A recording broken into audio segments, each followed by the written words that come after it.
Now, before we dive into any features though, attached to this lecture, you find a link to this page. This page basically lists all more or less modern JavaScript features, which browsers support these features, and also which compilers support these features. And there, you also find TypeScript. TypeScript combined with Core.js, which is a polyfill provider.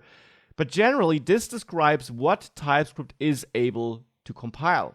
Now, you can always use this resource if you're looking for a specific feature, like let's say the const keyword, where you want to know if TypeScript works with that or not. Then you can see how it works with that and what the restrictions are, which browsers support this. This also, by the way, gives you a hint regarding which browsers you might want to target, regarding the TypeScript target, and so on. So this is a great resource which allows you to switch between different iterations of JavaScript and the features each iteration introduced and how these features are supported. So definitely use this as a resource to find out what you can use, what you can compile, and which target you might need to set.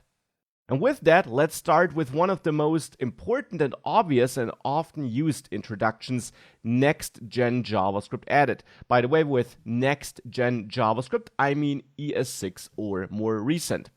And that's let or const what I'm talking about. It allows you to define constants or variables. The difference is that constants, so variables defined with the const keyword, cannot be changed. If you would try to assign a new value here, even if it has the correct type, you'll get an error because it's a constant. Now, this is, by the way, an error that is thrown by TypeScript. In vanilla JavaScript, you would get an error by the browser when you run your code. Here, and that's the idea behind TypeScript, as you learned, we get an error already whilst we're writing the code, because that, of course, is better for us as a developer. It allows us to fix this code earlier before testing it in the console. So, therefore here, if we remove that or comment out this line, now it recompiles and therefore we get no error in the browser as well.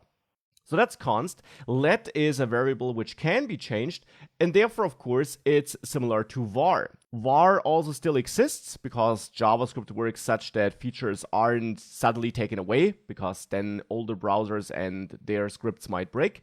But you shouldn't use var anymore. And why should you not use var anymore?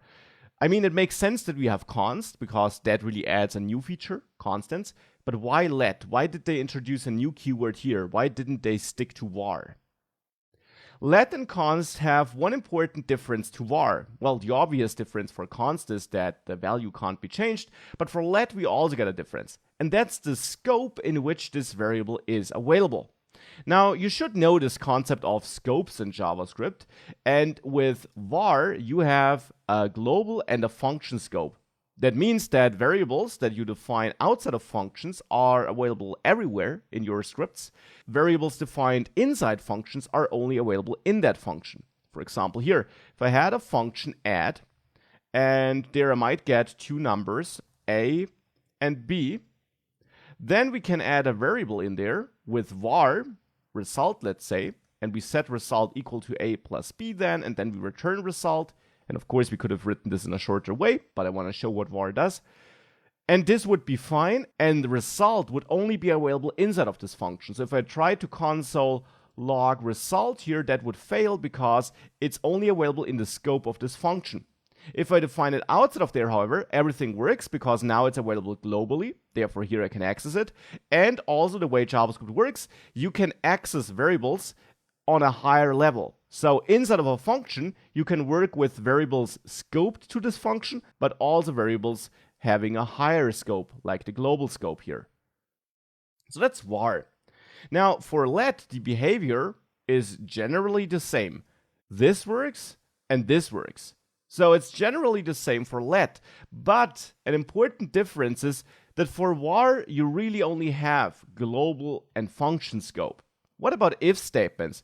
If we check age greater 20 here, and then in there we create a variable is old and set this to true, then if I console log is old here, we get an error in TypeScript, but actually we would not get one in JavaScript. This code here, if we grab it just to see that it works and move to the JavaScript developer tools and there in the console and we paste it in there and hit enter, you see true is getting printed here. And indeed, if you try to access isOld, you get true. So this isOld variable is registered globally and not just inside of the if statement, because with var, JavaScript doesn't know any other scopes than functions and global. And that changes with let. Now, as I said, TypeScript complains nonetheless because this is not good code to write, but technically it would work. With let, that changes. Now with let, this really is only available inside of these curly braces, because let and const introduce a new concept called block scope, which means a variable or constant is always available in the block in which you define it or in any lower blocks. And a block is basically always a snippet surrounded with curly braces, as you have it for an if statement, in a for loop, in a function, or even that's possible if you just add curly braces like this. Any variable defined in here would only be available in that block. And that's a good thing because it forces you to write cleaner code and avoid situations like this. So just to also prove that there is a difference in the browser, if I copy this code using let and I reload my page here and now enter this here, you see I get an error that isOld is not defined. We didn't get an error before.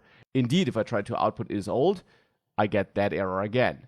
So that's the difference, and therefore let and const is better, not just because we get this constant feature, but also because we are forced to write cleaner code. So let me comment this out to make it work again.